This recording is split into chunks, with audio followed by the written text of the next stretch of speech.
튼튼한 안보는 국군이 책임지고 장병들의 행복은 우리가 책임진다. 대한민국 국군 장병들의 행복소대. 우리는 장병 여러분께 꽤나 진심인 편입니다. 열린 병영, 소통하는 병영으로 여러분들에게 한 발짝 성큼 다가가는 여기는 행군기입니다.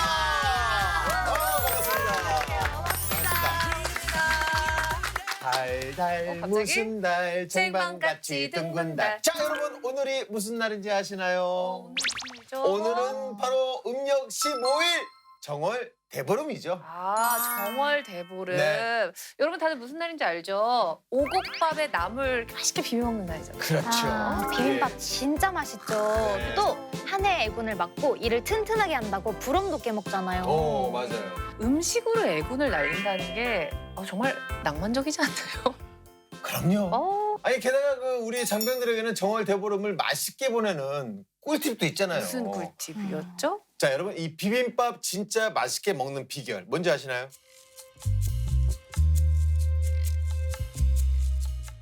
바로 맛다시.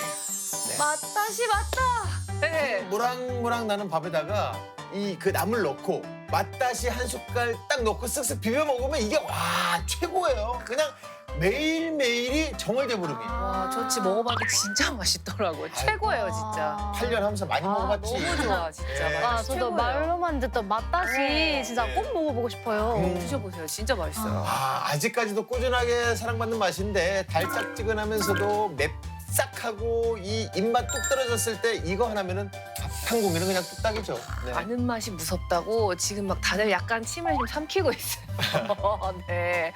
자, 우리 국군 장병 여러분들도 보름달 보고 풍요로운 정월 대보름 보내시길 바라면서 자, 오늘 행군기도 힘차게 시작해 볼까요? 좋습니다.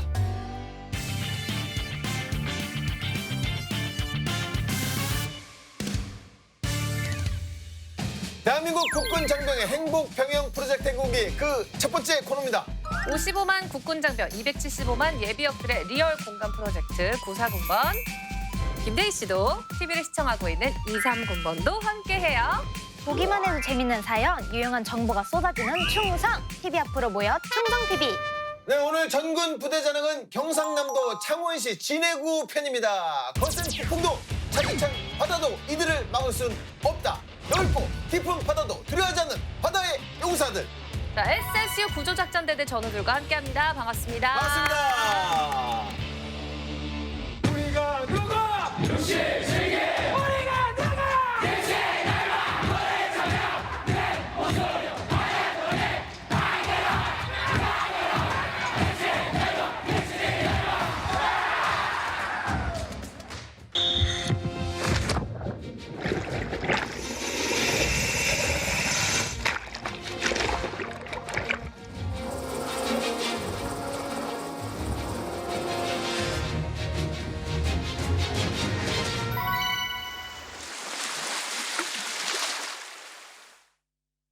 안녕하십니까. SSU 구조작전대대 중사 강상철입니다. 네. 안녕하십니까. SSU 구조작전대대 하사 강천우입니다. 네, 반갑습니다. 바다의 해결사, 바다의 어벤져스, SSU. 저희가 지난주에도 강조하지 않았습니까? 이분들 정말 쉽게 모실 수 있는 분들이 아니었어요. 맞습니다. 저희 맞습니다. 작가진들이 직접 부대에 찾아가서 무릎 꿇고 한 번만 출연해 주십시오. 그 추운데. 그랬다고 이렇게까지는 합니다. 안 했습니다. 네, 현장의 생생한 이야기를 궁금해하시는 분들이 많아서 저희가 또 이분들 모시고 특별한 시간을 준비했습니다. 네. 맞습니다. 행군기 SNS는 물론 다양한 인터넷 게시판에 올라온 질문들을 싹 다 모아서 그중에서도 여러분이 가장 궁금해하실 만한 질문들을 쏙쏙 골라왔습니다. 일명 대신 물어봐 드립니다. 가장 궁금한 이야기 YSSU 편입니다. 네. 자, 오늘 SSU 전우분들 좀 긴장을 하셔야 될 게 질문 수위가 그래도 좀 높더라고요. 아, 그래요? 네. 자, 어떤 질문이든 성실하게 대답해 주실 수 있습니까? 성실하게 대답해 줄 수 있습니까?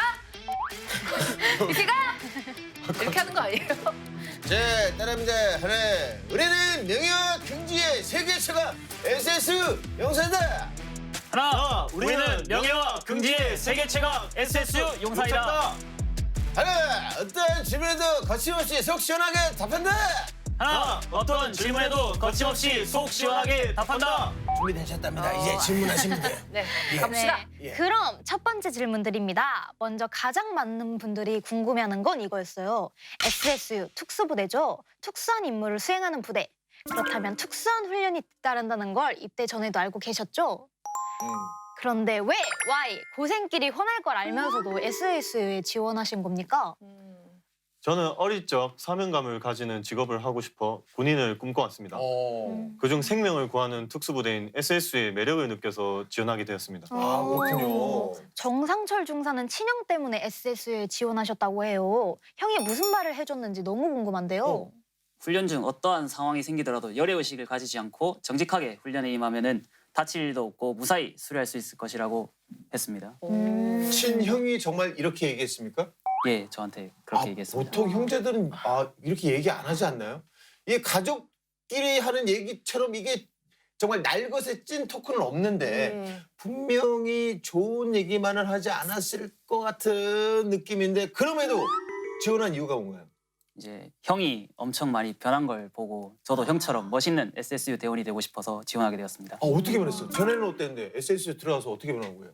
속된 말로 날라리에서 이제 날라리에서 진짜 날라다녔군요. 예, 맞습니다. 아, 그래요. 네. 자, 그러면은 막상 입대를 해보고 나니 어떠신가요? 만족하시나요? 저는 입대하고 나서 인생에 새로운 모토가 생겼습니다. 포기하지 않으면 필히 성공한다는 것입니다. 저희 임무가 생명을 구하는 임무이지 않습니까? 이제 포기해서도 안 되고 불가능도 가능하게 만들어야 됩니다. 그래서 어떤 상황에서든 포기하지 않는 법을 배웠던 것 같습니다. 저는 전에 없던 인내심과 성실함이 생겼습니다. 네. 사실 입대 전에는 힘들면 항상 미루고 이런 습관이 있었는데 SSU에 입대 후에는 어떤 일이든 끝까지 해내려는 그런 마인드가 생겼습니다. 무엇보다 인내심과 성실함이 성장의 발판이 된다는 것도 깨달았습니다. 이렇게 딱 들으면 뭐 상당히 좀 교과서적인 뭐 답변이다라고 생각할 수 있지만 이게 정말 정답이에요. 마음가짐이 달라진다는 거. 쉬워 보이지만 정말 어려운 일이거든요. 정말 대단합니다. 예. 하지만 저 개인적으로 저는 좀 이 그 월급 이야기를 또 빼놓을 수 없는데 좀 궁금하거든요. 네, 보통 이제 네네네. 생명수당, 위험수당 뭐 이런 게 있는데 SSU는 어떻게 뭐 다른 군인 수당보다 조금 더 나오지 않을까 싶은데 어떤가요? 정확한 금액은 말씀드릴 수 없지만 얘기해 좀. 죄송합니다. 병들 같은 경우는 위험 수당이 스쿠버 수당 따로 나오고 이제 하사 중사 이상 장교들까지는 이제 SSDS 수당 심해전 수당이 따로 나옵니다. 그래요. 그리고 포화잠수사들은 포화잠수 수당이라고 그것보다 좀 더 많이 나옵니다. 정리하면은 많이 나오네요. 근데 사실 저희가 뭐 수당 얘기도 했지만 SSU 입대는 돈으로 할 수가 없어요, 사실. 그렇죠. 그럼요. 돈으로 환산할 수 없는 그 숭고한 정신이 없다면은 그 쉽지 않죠. 그렇죠. 못하죠. 네. 사실 힘들잖아요. 언제가 가장 힘듭니까? 아마 강천우 하사도 똑같은 답을 할 것 같은데 교육생 시절이 가장 힘들었습니다. 아무래도 적응하는 과정이다 보니 모든 것이 낯설고 익숙하지 않아서 힘들었는데 돌아보면 그 시간이 정신력을 제대로 키운 그런 시기였던 것 같습니다. 그래요. 우리 강천우 하사는 어때요? 역시 뭐 교육생 시절이 가장 힘들었나요? 저 역시도 교육생 시절이 가장 힘들었던 것 같습니다. 이제 취침과 식사 시간을 제외하고는 하루 종일 훈련만 하고 운동을 했습니다. 육상에서 체조를 하고 또 수영을 합니다. 체력적으로 힘들 수밖에 없지만 이 시간들이 있었기 때문에 이제 극한의 상황에서도 버틸 수 있는 체력을 얻을 수 있었던 것 같습니다. 네, 힘든 만큼 보람도 있었던 시간이었겠네요. 네. 자, 다음 질문은 뭐죠, 채원 씨? 대신 물어봐 드립니다. 가장 궁금한 이야기 Y SSU 편. 워낙 특수부대에 관한 관심이 높아져서 그런지 많은 분들이 대신 물어봐 달라는 건 이거였어요. 네. 어떻게 하면 SSU에 입대할 수 있나요? 진짜 궁금하다. 네. 가장 기초적으로는 이제 병무청에서 지원을 하고 저희 SSU 선발은 장교, 부사관, 병사를 통합해서 연 1회 선발하게 됩니다. 나이는 18세 이상 28세 이하여야 하고 신체 기준은 160에서 190 사이, 그다음 시력은 0.3 이상, 평형과 자유형은 200m 이상 가능하여야 하고 입영은 5분 이상 가능하여야 합니다. 그리고 체력 테스트와 면접을 통해 선발되고 있습니다. 아, 면접도 봐요. 오, 그럼 이 경험자로서 먼저 이 면접 꿀팁 좀 알려주시죠. 면접에서는 이제 순발력과 임기응변이 중요한 것 같습니다. 면접관들이 정말 예상치 못한 질문들 많이 하는데 저도 창의력이 필요한 질문을 많이 받았던 것 같습니다. 어떤 질문 받았는지 물어봐도 돼요? 이거에 대해서 이제 자세한 면접 질문은 선발 정책상 말씀드리지 못합니다. 아, 그렇구나. 그렇겠네. 그러면은 그런 질문들을 막 받았을 때 그 짧은 시간 안에 당황하지 않는 그 순발력이 굉장히 중요하겠네요. 예, 맞습니다. 어떤 질문이 나올지 모르니까 이제 당황하지 않고 질문을 이해하고 답변하는 연습이 정말 중요한 것 같습니다. 정상철 중사는 어떻게 면접을 통과하셨어요? 저는 자신감을 확실하게 어필했습니다. 자신감은 눈빛과 태도에서 나오지 않습니까? 그렇죠. 예. 그때 그 면접 때 그 눈빛 한번 쏴주시죠, 한번. 오, 합격! 오, 합격! 자네는 합격이야. 자, 그러면 제가 면접관이라고 생각하고 제가 한번 질문 한번 드리겠습니다. 2023번 후보생 정상철, SSU에 입대하고 싶은 이유가 도대체 뭔가? 사람을 구조하고 누구보다 생명에 앞장서서 구조하는 그런 사람이 되고 싶어서 지원하게 됐습니다. 좋았어요. 그래. 자네는 뭔가? 저는 사람을 살린다는 부대의 특징에 매료가 되어 지원하게 됐습니다. 역시. 네, 자 다음 질문 만나볼까요? 네, 대신 물어봐 드립니다. 가장 궁금한 이야기 Y SSU 편.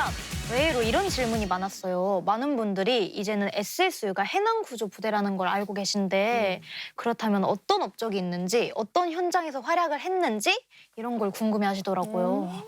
제가 말씀드릴게요. 여름철에 휴가 많이 가죠. 안전사고 발생했을 때도 출동을 하고요. 겨울철에 기상악화 때문에 조난사고가 발생했을 때도 출동하고요. 네. 민간에서 발생하는 해양사고는 물론이고 국가 재난 상황까지 해결하는 게 바로 SSU입니다. 어떤 현장, 어떤 재난 말씀하시는 거죠? 어떤 현장, 어떤 재난 말씀하시는 거죠? 수많은 재난 현장에서 저희 SSU는 최선을 다해 임무를 수행했습니다. 다들 아시는 1993년 서해 폐료 구조작전에도 투입되었었고 94년 성수대교 붕괴 사고 때도 현장 지원을 나갔습니다. 그리고 2002년 제2연평해전 때 참수리 357 인양작전도 실시했습니다. 2010년 천안함 피격 사건 당시 천안함 인양작전 한 것도 저희 부대 SSU입니다.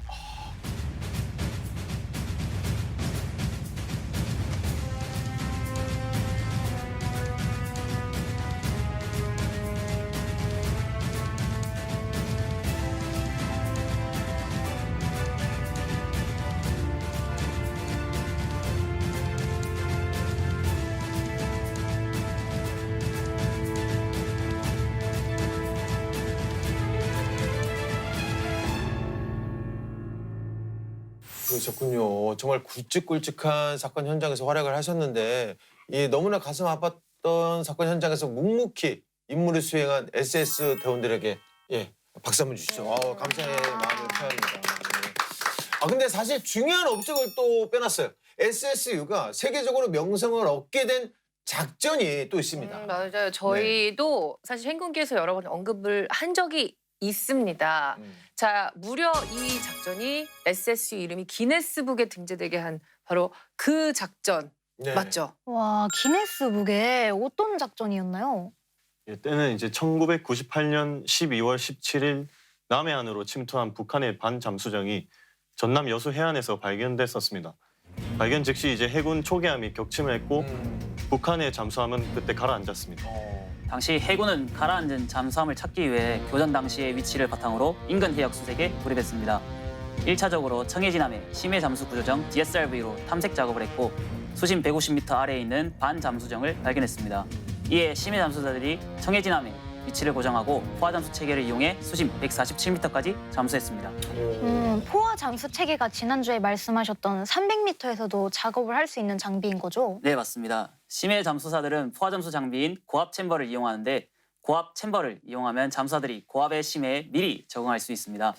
당시 고압 챔버를 이용해 압력 조정을 한 후 PTC라는 잠수사 이송 장치를 타고 심해 147m까지 내려갔습니다. 147m까지요? 야, 정말 대단하네요. 그러면 어떻게 반 잠수정을 인양한 거죠? 심해 잠수사들이 이제 인양용 와이어를 이용해 수중에서 반 잠수정을 묶고 청해진 함에 있는 크레인을 이용해 침몰한 반 잠수정을 끌어올렸습니다. 이 작전의 성공으로 SSU는 세계 최대 수심 인양 기록으로 기네스북에 등재됐는데요. 당시 미국 해군의 기록이 98m였습니다. 그런데 이제 SSU가 49m나 더 깊이 잠수해서 기록을 갱신한 겁니다. 세계적으로도 잠수 능력을 인정받게 된 작전이었던 것 같습니다. 아유, 야, 박수 한번 주세요. 야, 대단합니다. 왜냐면 147m면은 이제 아파트 한 층을 3m로만 잡아도 네. 49층이에요. 그러니까요. 대단합니다, 진짜. 147m 심해로 들어가면 얼마나 무서울까요? 음. 어떤 풍경이 눈앞에 펼쳐질지 상상도 안 되는 것 같아요. 빛이 전혀 안 들어올 것 같고 생물들이 있긴 있나요? 예, 있습니다. 그 단적으로 이제 한번 손을 들어보시고 눈앞에 한번 가져다 주십시오. 이게 심해 147m의 수시야라고. 아무것도 안 보인다는 말씀이시군요. 예, 맞습니다. 아, 이거 많이 들어본 건데 제 남은 군생활 뭐 이런 아무것도 안 보인다는 얘기죠. 뭐 생명체는 있어요? 아니면은 가끔씩 빛을 비췄을 때 보일 때도 있고 안 보이는 경우가 가장 많습니다. 아, 그래요. 야, 아니 두려움을 극복하는 것도 문제지만 더 문제는 아무래도 이제 수심이 깊어지면 깊어질수록 그만큼 이제 압력, 수압이 세지잖아요. 어마어마한 압력을 버텨내야 되는데 와, 그걸 어떻게 해요? 맞습니다. 이제 비행기 운항 중에 고도가 높아지면 귀가 먹먹해지지 않습니까? 네네네. 물속에서도 마찬가지입니다. 10m를 내려갈 때마다 1기압씩 올라가는데 147m면 대기압의 약 15배에 달하는 압력을 받게 되는 겁니다. 여기서 더 위험한 건 잠수사가 빠른 속도로 수면 위로 올라가게 되면 위험한 문제가 발생할 수도 있다는 겁니다. 느린 속도로 수심 1m씩 해상으로 올라가야 됩니다. 아, 그러니까 천천히 수압을 몸에 적응시켜 가면서 올라가는 게 중요하겠네요. 네네. 근데 그게 이제 몸에 익으려면은 일단 엄청나게 훈련을 많이 해야 될 것 같은데요? 맞습니다. 심해 잠수사들은 이 수압을 극복하기 위해 수심 150m의 기압을 가장한 챔버에서 열흘 정도 훈련을 받습니다. 몸을 적응하는 훈련인데 여기서 식사도 하고 볼일도 보고 생활도 합니다. 볼일까지요. 야, 지난주에 SSU의 혹독한 훈련이 화제가 됐었는데 오늘 자세히 한번 들어보죠. 그러니까 수심 150m의 심해와 똑같은 환경을 만들어 놓고 열흘 동안 그 안에서 이제 훈련을 받는다는 건데 직접 받아보셨나요? 예, 받았습니다. 오. 이제 매 순간 통증을 견제하는 건 물론 가쁜 호흡을 조절해야 하는 것도 매우 힘든 과정입니다. 와, 저는 밥은 어떻게 드시는지 궁금한데요. 네, 이제 챔버 안에서는 음식을 조리할 수 없기 때문에 화재의 위험성도 있기 때문에 직접 조리는 할 수 없습니다. 네. 그래서 외부에서 이제 식사를 직접 넣어주게 됩니다. 이제 주로 일상 식사와 똑같은 식사를 주지만 이제 일산화탄소나 이산화탄소를 발생시킬 수 있는 그런 음식을 제외하고 나머지 일반적인 식사를 주게 됩니다. 뭐 제육볶음 뭐 이런 것도 들어와요? 예, 들어옵니다. 아, 그래요? 야. 그러니까 일산화탄소, 이산화탄소를 발생시킨다는 거는 방구를 안 끼는 거잖아요, 그렇죠? 아, 그럼 뭐 맞죠? 삶은 달걀 뭐 이런 거는 좀 약간 콩 이런 거 안 자제되는 나오겠네요? 거. 아, 자제되는 거구나. 아하. 그렇구나. 그 심해에서 밥을 먹으면 그 밥맛이 느껴지나요? 이제 사람마다 다르게 느껴진다고 하는데 어떤 사람은 미각을 잃었다라고 얘기를 하고 아. 어떤 사람은 오히려 더 맛있어졌다 오. 아, 이게 다 다르구나. 얘기를 합니다. 네. 진짜 만별이구나. 또 어떤 주의사항이 이제 있죠? 이런 기압 차이로 인해서 큰 사고로 번질 수 있기 때문에 용변을 보는 것도 통제실과 소통한 후에 실시합니다. 앉아 있는 상태에서 용변을 넣으면 잘못하면 안에 있는 내장이 밖으로 다 나갈 수가 있습니다. 어떻게요? 소변을 하나 넣더라도 일일이 통신실에 얘기해서 소변 넣어도 되냐 물어보고 넣으라 이러면은 가서 물을 내리고 그래서 뭐 소변 대변 누르는 것 자체가 상당히 힘듭니다. 와, 진짜 강한 훈련이 강한 SSU를 만드는 것 같습니다. 자, 그리고 SSU 하면은 또 대표적인 작전이 있잖아요. 대원들의 집념과 정신력이 빛났던 작전. 혹시 김대희 씨 이 작전 뭔지 아시나요? 아유, 너무나도 잘 알죠. 자, 말씀해 주시죠.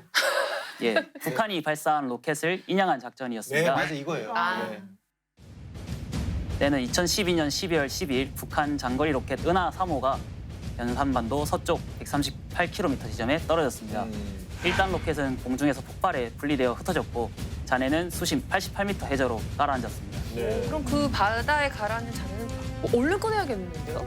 다음 날인 13일 소해함이 현장에 도착해서 해저로 가라앉은 잔해를 음탐기로 찾아냈습니다. 이어서 청해진함이 출동해 수중 카메라로 탐색한 결과 잔해에 쓰인 은하라는 글자를 확인했습니다. 이후 본격적인 인양 작업은 오후 3시 44분 SSU 소속 심해 잠수사들이 수심 80m 아래로 내려갔습니다.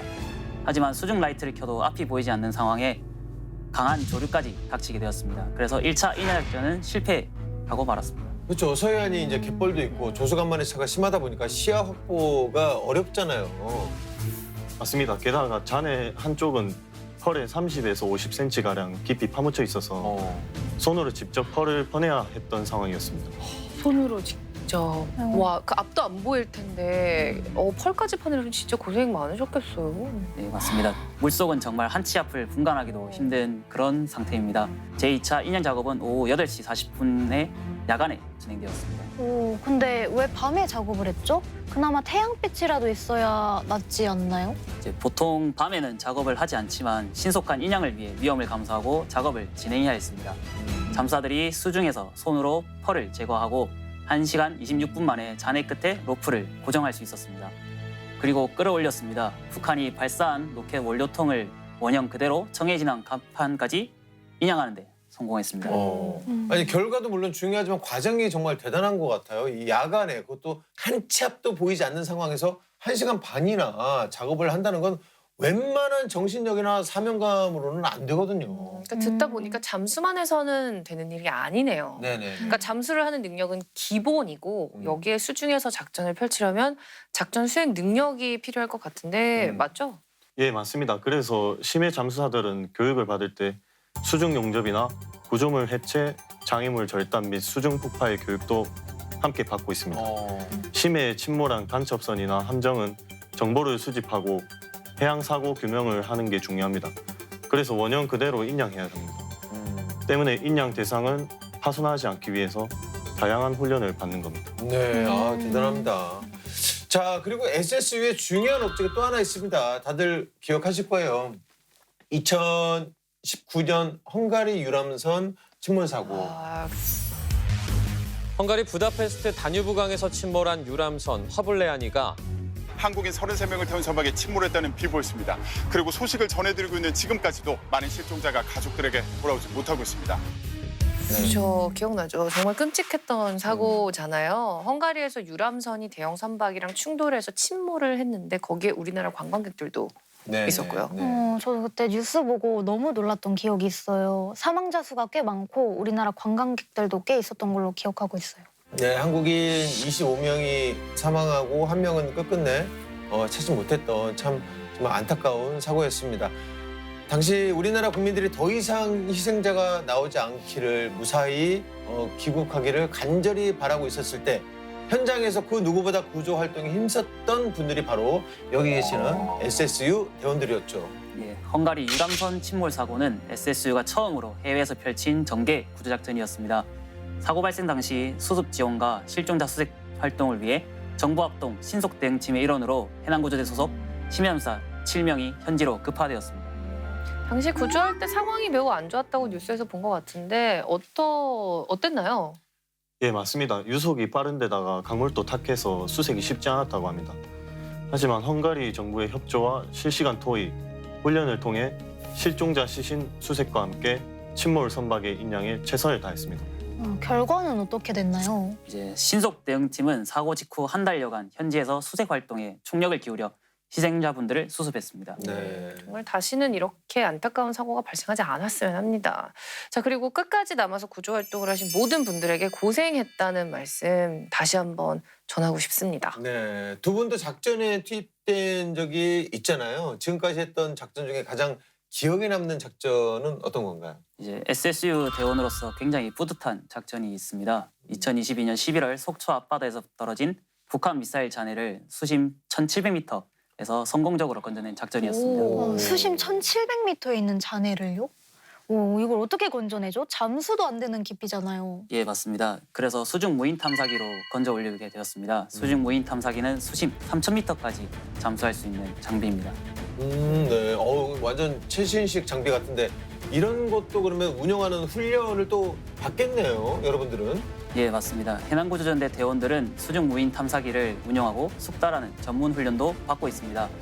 수중 무인 탐사기는 함정과 유선으로 연결된 상태로 함정 내 통제실에서 수중 무인 탐사기에 탑재된 소나와 카메라를 통해 물체 위치를 파악하고 크레인을 원격으로 조절해 물체를 인양하는 장비입니다. 예, 영화 타이타닉에서 보면은 잠수정으로 타이타닉 내부와 그 외부를 탐색하는 장면이 나오지 않습니까? 네. 네네네. 예, 이것과 비슷한 장비라고 생각하시면 됩니다. 네네. 그 수중 무인 탐사기가 대원들의 손과 발이 되어서 바닷속 물체를 인양한 거네요. 예, 맞습니다. SSU의 기술력, 작전 수행 능력은 물론 SSU가 실시한 작전은 100% 완수한다는 것을 보여준 것 같아 정말 뿌듯한 작전이었습니다. 네. 내가 소속한 부대가 이런 큰일을 해냈을 때 막 그 자부심은 막 뭐 이루 말할 수 그렇죠. 없잖아요. 네. 그러니까 나는 SSU 소속도 아닌데 왜 이렇게 오늘 막 차오르는지 모르겠어. 왜 이렇게 뿌듯하고 왜 이렇게 자랑스러운지 모르겠어요. 저희가 오늘 녹화하면서 네. 와 정말 대단하다, 대단하다 이런 말을 표현을 몇 번을 했는지 모르겠어요. 일단 셀 수가 없어요. 네. 근데 진짜 대단해요. 너무 대단해요. 네. 대단하다는 말밖에 나보다 할 말이 없어. 너무 대단합니다. 맞습니다. 대한민국에 SSU가 존재한다는 게 매우 자랑스러웠던 시간이었습니다. 네, 맞습니다. 가장 위험한 바다에서 가장 위험한 임무를 수행하는 최강 실전파 한국 특수부대. 아쉽지만 전군 부대자랑 SSU 편은 여기까지입니다. 네, 오늘은 마지막으로 이런 질문 드리고 싶어요, 두 분한테. 자, 나에게 SSU란 뭔가요? 나로 인해 한 생명이라도 더 구할 수 있다는 것에 정말 책임감과 그런 자부심을 가지고 일할 수 있게 해주는 그런 특수부대라고 생각합니다. 네. 내 가족을 구한다는 생각으로 이제 사명감과 자부심을 가지고 근무할 수 있는 부대라고 생각합니다. 네, 좋습니다. 아, 오늘 함께해 주신 우리 SSU 전우들 감사합니다. 네. 감사합니다.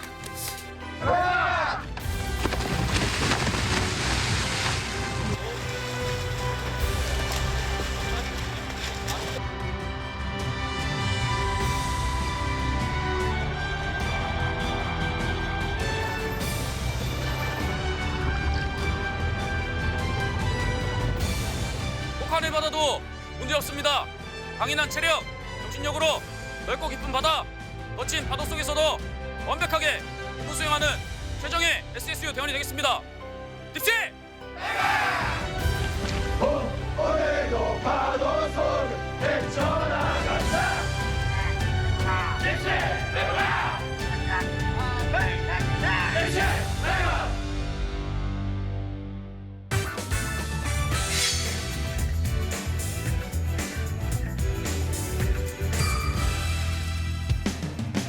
대한민국 복군 장병들의 인권을 사수하라. 행복한 내일을 위해 그날의 사건을 되짚어보는 사건의 재구성 시간입니다.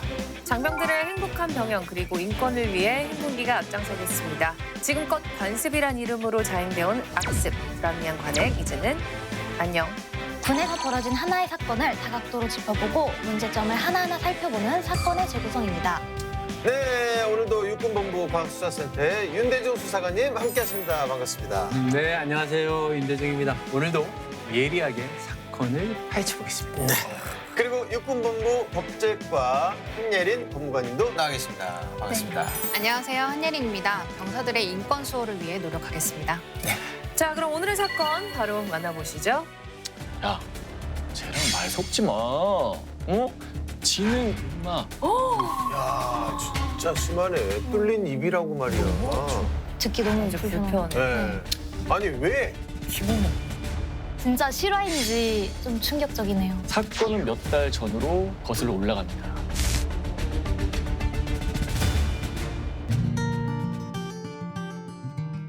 그날 아침은 유난히도 활기찼습니다. 월요일이었거든요. 일주일의 시작을 맞아 병사들은 분주했습니다. 행정병이었던 A 병사도 가벼운 마음으로 행정반에 들어섰죠. 그런데 자리에 앉아 컴퓨터의 전원 버튼을 누르던 순간 툭툭 누군가 A 병사의 어깨를 두드립니다. 그리고 뒤를 돌아본 A 병사는 살짝 당황을 합니다. 어깨를 친 게 아니라 두드린 거잖아요. 그냥 아침 인사를 하려고 부른 건 아닐까요? 주말 잘 보냈어? 이렇게요. 저희가 이제 사건의 재구성이 그렇게 녹록치 않아요. 일단 당황했다는 걸 보면 상관일 가능성이 크고요. 그 상관이 업무를 한 보따리 들고 오지 않았나라는 생각이 드네요. 당황스럽죠. 네. 좋지 않은 예감은 빗나가지 않았습니다. 야, 잠깐 나 좀 보자. 그건 중대장의 호출이었어요. 중대장. 느낌이 좀 좋지 않죠? 네. 왜 부른 걸까요? 중대장실로 들어가니 뭔가 분위기가 이상했어요. 뭔가 좀 압도당하는 느낌이랄까? A 병사를 기다리고 있던 건 다름 아닌 군사경찰이었습니다. 군사경찰? 네. 도대체 무슨 일이길래 군사경찰까지 등장을 한 걸까요? 좋지 않은 일인 거는 분명한 것 같고요. 군사경찰까지 올 정도면은 이게 보통 일이 아니라는 건데. 사실 흔치 않은 일인데 사건은 몇 달 전으로 거슬러 올라갑니다. 그날 행정반에는 반가운 얼굴이 하나 들어왔는데요. 바로 비병사였어요. 갑작스럽게 행정병 자리에 공석이 생겼는데 비병사가 그 자리를 채우러 온 거였죠. 한마디로 보직 변경이 돼서 온 겁니다. 처음에는 행정병들은 비병사를 반겼어요. 당연히 A 병사 역시 마찬가지고요. 갑작스럽게 공석이 생겼다가 사람이 새로 들어오면은 당연히 반갑겠네요. 그렇죠. 일손 하나가 더 들어온 거잖아요. 네네. 네. 그리고 비병사는 똘똘했습니다. 성격도 꼼꼼했고요. 사회학과 출신인데다가 컴퓨터 관련 자격증도 많았고요. 말 그대로 행정병이라는 보직에 딱 어울리는 사람이었습니다. 천직이네요. 보직이랑 뭐 적성이 맞으면은 뭐 더할 나위 없이 좋죠. 맞습니다.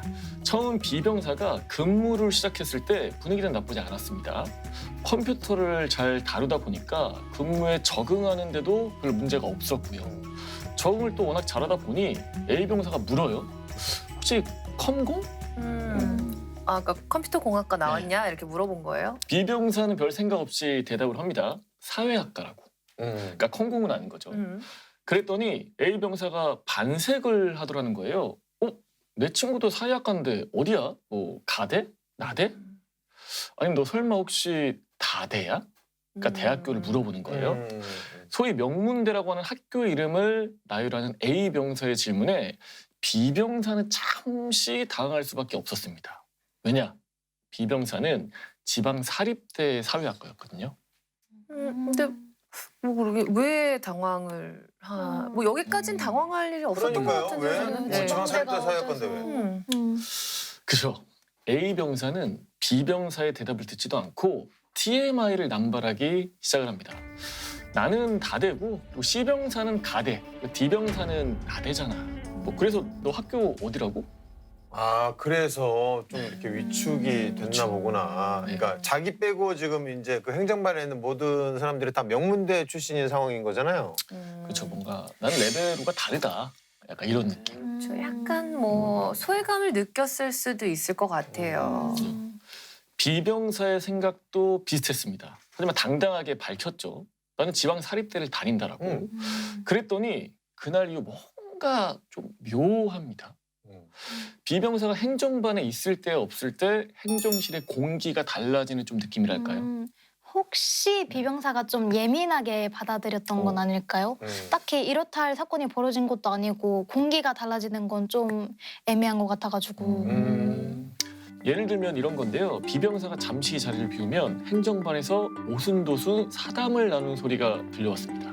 하지만 B병사가 행정반에 들어오면 대화가 뚝 끊겨버리는 거죠. 그래도 기분 탓일 수도 있지 않나요? 마침 대화를 하다가 이제 일하자 하고 대화가 마무리됐는데 딱 그 타이밍에 비병사가 들어온 거죠. 우리 세훈 씨가 정말 긍정적이에요. 아니 좋네요. 그러니까 아직 때가 묻지 않은 정말 맑은 영혼의 아이라는 게 느껴지네요. 감사합니다. 네네. 채원 씨 같은 분만 있으면 사실 사건의 재구성이 없어지는 거죠. 있을 이유가 없는 거죠. 예. 그렇죠. B병사도 처음에는 그렇게 생각을 했다고 합니다. 그런데 이런 일이 한두 번이 아니었던 거죠. 그러니까 약간 비병사 대화 안 끼워주고 막 근데 그런 건 아니겠죠, 설마. 치사하게. 은따 같은데? 은근히 따돌리는 거. 그렇죠. 이러한 아침에 확신으로 변하게 된 결정적인 사건이 있었는데요. 어느 날 A 병사가 또 학교 얘기를 꺼냅니다. 야, 나중에 전역하고 우리 학교 근처 오면 내가 밥 사줄게. 어차피 우리 학교가 다 가깝잖아. 그 비병사는 너는 안 되겠구나. 너 저쪽에 미치지? 기분 나빠. 아니 왜 저기 뭐야 저 고속버스 KTX 비행기 타고 가면 되지 왜? 요즘 잘 돼 있는데. 저도 지방 사립대 출신이에요. 저도입니다. 저 꼬는 말투가 너무 화나는 것 같아요. 저 미치지 약간 듣기 너무 맞아, 불편해요. 네. 하지만 비병사는 당하지 않았습니다. 침착하게 대꾸를 했죠. 언제든 부르면 갈 테니까 함께 하자고. 그랬더니 이런 대답이 돌아옵니다. 에이, 우리가 너랑 취업 얘기를 하겠니? 뭐 학교 얘기를 하겠니? 대화가 통해야 만나지. 우린 목표하는 바가 좀 다르잖아. 이거 약간 아침 드라마 대사 느낌이다. 그렇죠? 약간 재수 없는. 네. 갑자기 그 저 부잣집 재벌 아들 막내 아들. 네. 뭐라 그랬죠? 부잣집 재벌. 아니 뭐 네. 재벌집이 그쵸? 부잣집이니까. 네. 네. 거기서 그런 대사가 나오잖아요. 넌 우리랑 달라. 효독스러워. 우리는 너랑 달라. 뭐 이런 대사. 그쵸. 그 느낌이 나네. 진짜 존심을 너무 바르는 말인 것 같아요. 그러니까요. 맞습니다. 그런데 이제 비병사는 거기에 지지 않았습니다. 제가 못 배워서 낄끼빠빠를 잘 못하나 봅니다. 이렇게 받아쳐버린 거죠. 뭐 이거는 좋았던 것 같아요. 약간 속 어. 좀 뚫리고 그렇죠. 고구마는 아니었으니까. 맞습니다. 근데 좀 앞으로 일이 걱정되긴 하네요. 어, 약간 요 멘트가 밉보였을 수 있을 것 같아요. 네. 아니 저도 개인적으로 속이 시원하네요. 네. 그러니까 제가 봤을 때 이 비병사가 위트가 있어요. 받아쳐야지. 그렇죠. 하지만 그날 이후 비병사의 잔혹사가 시작이 됩니다. 제일 먼저 비병사는 이름을 잃었어요. 대신 이렇게 불렸습니다. 듣보대. 듣거든. 설마 내가 생각하는 듣도 보도 못한 아유 진짜 못됐다. 맞습니다. 듣도 보도 못한 대학을 다닌다는 모일지각한 비난과 함께 비병사를 아예 투명인간 취급을 하기 시작을 해요. 근무를 할 때 눈을 안 마주치는 건 기본이고 비병사가 다른 병사들과 이야기라도 하는 날엔 이런 말이 날아옵니다. 야, 쟤랑 말 섞지 마. 지는 임마. 야 진짜 심하네. 뚫린 입이라고 말이야. 진짜 저 너무 사건의 저급하다. 재구성이 실제 사건을 바탕으로 만들어진 프로라고 알고 있는데 네, 이거 네. 진짜 실화인지 좀 충격적이네요. 이게 그나마 좀 각색이 된 거 아닌가. 오히려 좀 약하게 된 거 아닌가 생각이 오히려. 드는데 그렇죠. 다른 병사들은 혹시나 불똥이 본인한테 튈까 봐 비병사를 슬금슬금 피하기 시작을 합니다. 비병사만 빼고 커피를 타서 돌린 일도 있었죠. 하는 말이 네가 커피를 마신다고 뭐 머리가 돌아가겠냐? 이런 말과 함께 말이죠. 대학에서 말 못되게 하는 것만 배운 것 같은데. 거의 정보원 같은 그런 느낌. 너무 유치해요 진짜.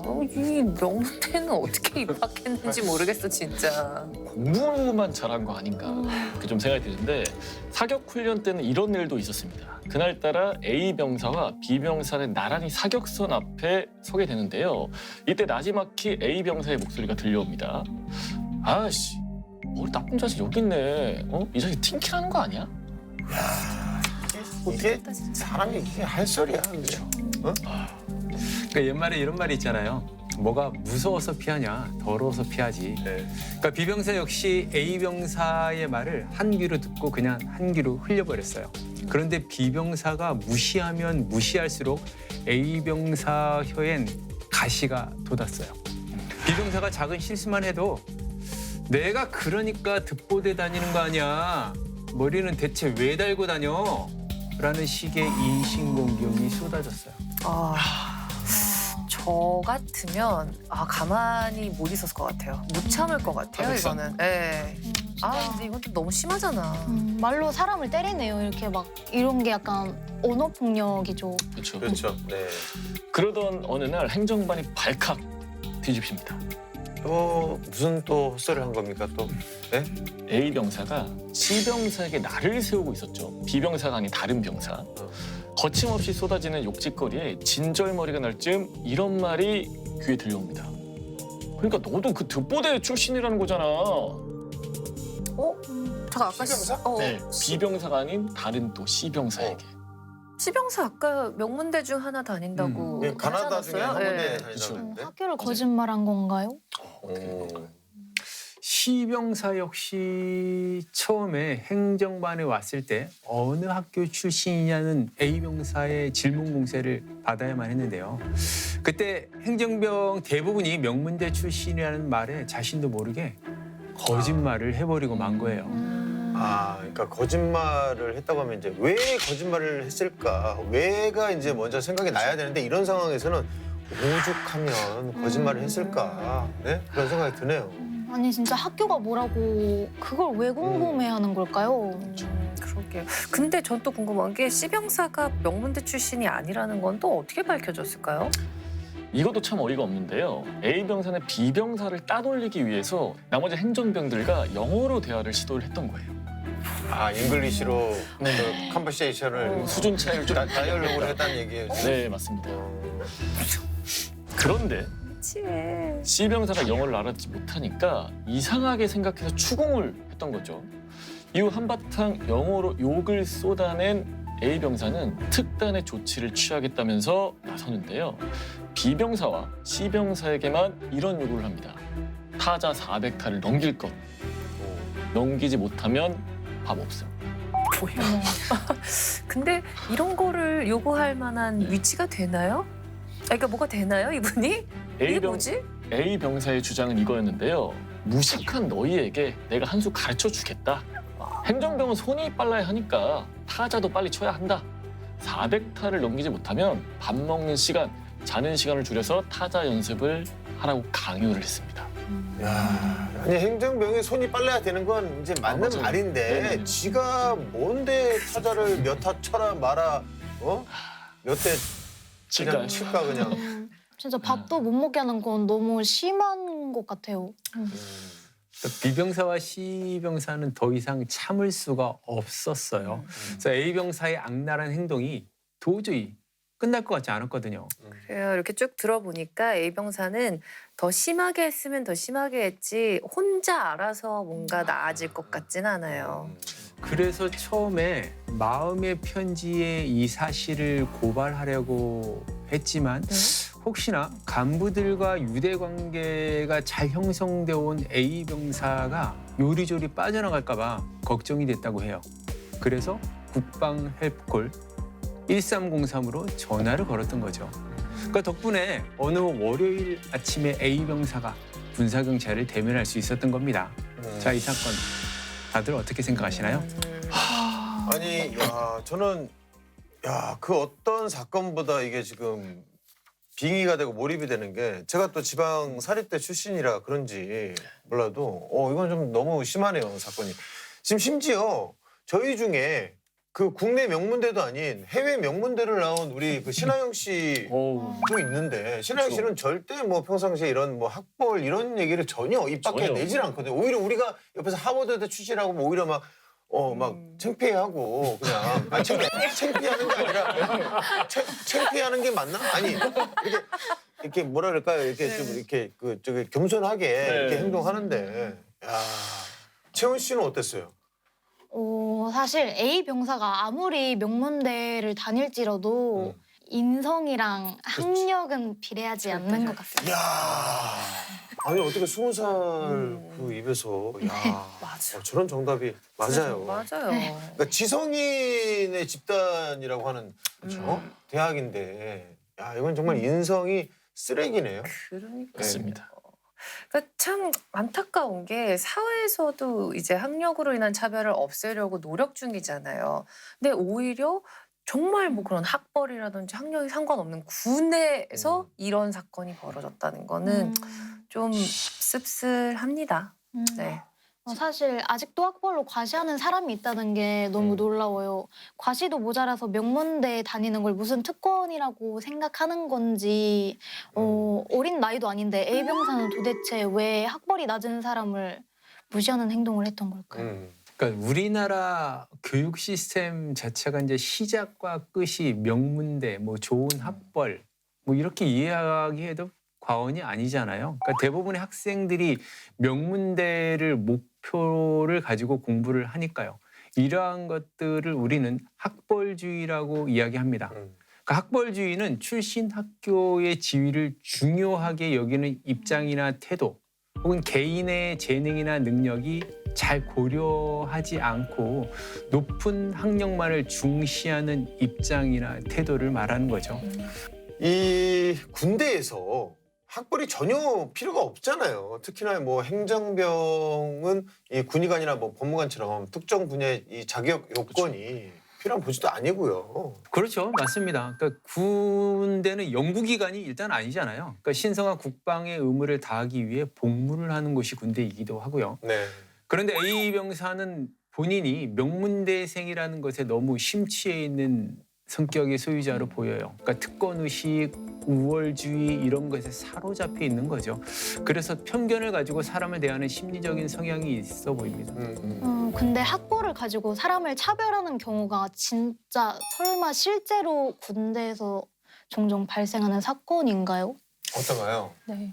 아주 없는 일은 아닙니다. 최근에는 이런 일도 있었는데요. 모 부대에서 소위 명문대 출신 간부가 그렇지 않은 간부에게 막말을 해서 논란이 됐었습니다. 같은 간부한테 학벌이 안 좋은 애들은 머리가 나쁜 게 티가 난다라는 식의 차별 발언을 계속해서 징계 처분을 받은 사건도 있었습니다. 이 간부식이 하나 돼가지고 말이죠. 네, 씁쓸하네요. 근데 오늘의 사건도 좀 비슷한 그 맥락인 것 같아요. A 병사의 말이나 태도에 난 너희들과 달라 이런 느낌이 이 깔려 있었거든요. 그러니까 전혀 근거가 없는 약간 망상 수준이었던 것 같아요. 대화가 안 통해 뭐 이런 말도 했고 목표하는 바가 다르니 난 이게 제일 웃겼어요. 저는 사실 생각을 할 수는 있어요. 그거 갖고 뭐라고 할 수는 없는데 입 밖으로 뱉어버렸다는 게 그러니까 도대체 왜 그러는 걸까요, 이 사람은? 뭐 아영 씨는 생각조차 안 하시죠? 저 생각도 안. 왜냐면은 뭐 그게 무슨 상관이에요? 네. 뭐 내가 머리가 길어 이런 것처럼 그냥 하나 팩트잖아요. 그렇지 않아요? 명문대를 다닌다는 것과 선임이라는 게 A병사 스스로 생각했을 때는 우월한 위치에 있다고 믿게 만드는 요소였을 거예요. 때문에 후임들을 좀 차별을 하고 무시했던 거고요. 이런 자의적인 기준에 따라서 특정 집단을 차별하고 괴롭히는 건 있어서는 절대 안 될 일이죠. 옛말에 또 이런 말이 있잖아요. 사람 위에 사람 없고 사람 밑에 사람 없다. 근데 이번 사건 같은 경우에는 사람 위에 분명히 사람이 있었네요. 심지어는 이제 이름도 부르지 않고 이상한 별명으로 뭐 듣보대? 네. 이런 표현은 명백한 혐오 표현 아닌가요? 그렇죠. 그러니까 국가인권위원회에서 조사를 한 적이 있어요. 그러니까 어떤 게 혐오 표현일까 하는 조사였는데 네. 이런 질문에 대답한 대다수의 사람들이 들었을 때 불쾌하게 느낄 수 있는 표현이나 듣는 사람의 기분이 조금이라도 나쁘면 혐오 표현이라고 생각한다. 이렇게 응답을 했어요. 그러니까 이름을 부르지 않고 듣보대라고 비하하고 인신공격하는 것은 명확한 혐오 표현이고 미루어 짐작했을 때에 A병사는 아마 발달 성장 과정에서 잘못된 학습을 받고 뭐 권위주의적인 뭐 이러한 성격의 소유자라고 봐도 무방합니다. 저는 다른 것도 다 이상했지만 제일 이상했던 건 비병사를 따돌리겠다고 자기들끼리 영어로 이렇게 대화를 했잖아요. 이건 대체 무슨 신보인지가 궁금하네요. 그러니까 A병사는 자신이 타인보다 조금 더 많은 학식과 뭐 외국어 능력, 언어 구사 능력 같은 걸 가지고 우월주의에 좀 사로잡혀 있다고 봐야죠. 그러니까 본인의 존재감을 조금 높여서 간접적인 언어 표현과 행동 표현을 하는 것으로 보이고요. 참 찌질한 행동이죠. 영어로 욕을 한다고 해서 욕설이 아닌 건 아니잖아요. 저는 개인적으로 이 그 A 병사였죠. A 병사하고 우리 신하영 씨하고 개인적으로 좀 만나게 해서 영어로 좀 대화 좀 시켰으면 좋겠어요. 네. 영어까지도 안 하고 그냥 손가락 하나로 저는 원하는 말 표현할 수 있을 것 같습니다. 네. 아, 근데 혹시 그 영어로 욕을 해도 이것도 언어 폭력이죠? 네. 영어나 중국어, 일본어 등 언어랑 관계없이 폭언, 욕설 또는 개인의 인격을 모독하는 발언을 한다면 모두 언어 폭력에 해당합니다. A병사가 본인 마음대로 타자 테스트를 시키고 식사 시간과 수면 시간도 이렇게 제한하잖아요. 당연히 A병사에겐 이런 권리가 없는 거죠. 네, 맞습니다. 식사 시간과 수면 시간 등 병사들의 생활 계획과 관련된 시간들을 조정할 수 있는 권한은 부대의 지휘관에게 있기 때문에 이는 A병사의 권한이 아닙니다. 자, 그럼 오늘의 사건 되짚어 보겠습니다. B병사는 A병사의 집요한 괴롭힘 때문에 고통에 시달려야 됐습니다. 자, 어떤 이유에서든 병사를 따돌리는 건 인권침해에 해당하죠? 네, 집단 따돌림은 다른 사람에게 씻을 수 없는 상처를 주는 행위입니다. 부대 관리 훈령에 따라 군에서는 집단 따돌림을 금지하고 있고 이런 행위가 발생할 경우에는 그 주모자와 동조자를 강하게 처벌하고 있습니다. 정말 얄미웠던 게 A병사가 B병사를 이렇게 수차례 말로 때렸잖아요. 아팠어. 네. 이때 그 처벌 수위는 어떻게 되나요? 아주 세게 혼났으면 좋겠는데. 언어폭력의 경우라면 일반적으로는 근신부터 휴가 단축까지의 징계 처분이 가능한데요. 이 사건처럼 반복적으로 타인에게 피해를 준 경우라면 가중처벌까지도 가능합니다. 네. 따라서 A병사는 군기교육부터 강등까지의 처분을 받을 수 있을 것으로 보입니다. 네. 그리고 A병사가 BC병사한테 타자 연습을 이렇게 강요했잖아요. 아까 이것도 인권 침해라고 하셨는데 이건 어떤 처벌을 받게 되나요? 밥도 제대로 못 먹게 하겠다 이런 협박까지 했으니까 처벌 수위가 높지 않을까요? 높아야 될 것 같아요. 타인에게 의무가 아닌 일을 강요하는 것은 법령 준수 의무 위반의 징계 사유가 될 수 있습니다. 특히 이번처럼 협박을 사용해서 다수의 피해자들에게 강요를 한 경우라면 휴가 단축부터 군기 교육까지의 처분을 받게 될 것으로 보입니다. 그런데 이번 사건에서 조금 특이한 게 있었는데 B병사와 C병사가 국방 헬프콜에 바로 A병사를 고발을 했잖아요. 이런 경우에는 부대 내에서 처벌을 하는 거랑 뭐 처벌 절차나 조사 절차가 조금 다르나요? 이제 사건 접수 절차에 약간 다른 부분이 있다고 보시면 되는데요. 이번처럼 형사처벌이나 징계처분이 가능한 사건이 국방 헬프콜에 인지되면 국방 헬프콜에서는 신고자 보호 조치를 일단 하게 됩니다. 그 다음 사건을 해당 부대의 지휘관이나 감찰, 군사경찰 또는 법무부 같은 조사기관에 통보하고 이후에 부대 내부의 조사기관에서 가해자를 조사하고 처벌까지 이루어지는 것은 동일한 절차에 따릅니다. 그러니까 B병사랑 C병사가 나름 머리를 쓴 거네요. 자, 신고가 답입니다. 그렇죠. A병사는 멍청하다고 무시를 했지만 이것만 봐도 B병사가 참 똑똑한 것 같아요. 정말 맞아요. 현명하게 B병사와 C병사가 잘 대처를 한 것 같습니다. 네, 실제로 저희가 사건을 처리할 때 부대 내부의 감찰이나 아니면 마음의 편지로도 파악하기 힘들었었던 피해 사실이 외부 기관이나 국방 헬프콜을 통해 좀 더 구체적으로 인지되는 경우가 있습니다. 국방 헬프콜은 이번 사건처럼 사건 해결을 도울 뿐만 아니라 군 내부의 어려움에 대한 상담까지도 받을 수 있는 기관입니다. 혹시라도 어려운 상황이 생겼다면 이렇게 국방 헬프콜에 도움을 요청하는 것을 추천합니다. 근데 C병사도 거짓말을 하기는 했었죠. 그 A병사에게 명문대를 다닌다고 거짓말을 했었잖아요. 이게 거짓말이기는 한데 처벌까지 받을 건 아닌 것 같거든요. 어떤가요? 일반적으로 거짓말은 도덕적으로는 나쁜 행위지만 이번 사건의 경우 군사에 관한 사항을 거짓말한 것이 아니었습니다. 자신의 학벌이나 아니면 신변에 관한 내용을 거짓말하는 것에 대해서 따로 처벌이 이루어지지는 않습니다. 아휴, 그놈의 대학에 뭐라고 학력에 따라서 차별을 해도 된다. 뭐 아직도 이런 생각을 가지고 있는 병사가 있다는 게 참 씁쓸한데 혹시 이런 사건들을 방지하기 위해서 우리 군에서는 어떤 교육을 하고 있나요? 그러니까 지금 병영 내에서는 뭐 학벌주의, 지역주의 이런 것들은 이제 거의 사라지고 없죠. 일단 일부 개인적인 성향을 가진 장병들이 있을 뿐이죠. 그래서 군에서는 일단 각종 주간, 월간 정신교육 시간에 정신교육하는 것은 물론 장병 상호 간의 화합과 단결을 위해서 체육활동이나 월합활동 같은 것을 통해서 학벌주의 없는 활기찬 병영 생활을 하도록 노력하고 있습니다. 네. 국군 장병 여러분들의 소중한 인권을 지키기 위해서 국방 헬프콜 1303번이 24시간 365일 열려 있습니다. 자, 여러분의 인권이 침해당했을 때는 주저하지 마시고 신고하시길 바라겠습니다. 자, 오늘의 사건의 재구성 여기서 마무리하도록 하겠습니다. 모두가 웃을 수 있는 군대가 되는 그날까지 아름다운 병영 문화를 만들어가는 행군기가 함께합니다. 다음 주도 많은 기대 부탁드립니다. 차렷!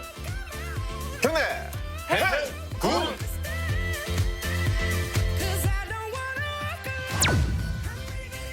오늘 나올 이 부대 역시요 어마어마한 부대입니다. 이름만 들으면 게임 끝이에요. 상대를 압도하는 부대입니다.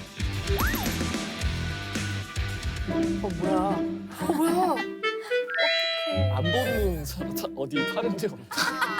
100점 백승의 불패 신화 싸우면 반드시 승리하는 부대. 제15 보병사단 승리부대 용사들을 모시겠습니다. 어서 오세요. 어서 오세요. 야, 의자지 계속 거기 서 있을 거야? 그리고 뛰어. 야, 상대 발목 뿌려도 괜찮으니까 무조건 공만 뺏어. 승부만큼 중요한 게 페어플레이. 아 말도 안 되지 이거. 힘들죠. 본인이 당했던 가혹행위를 필승법이라고 착각한 겁니다. 야, 그래서 그 경기 이겼어요? 그러게요.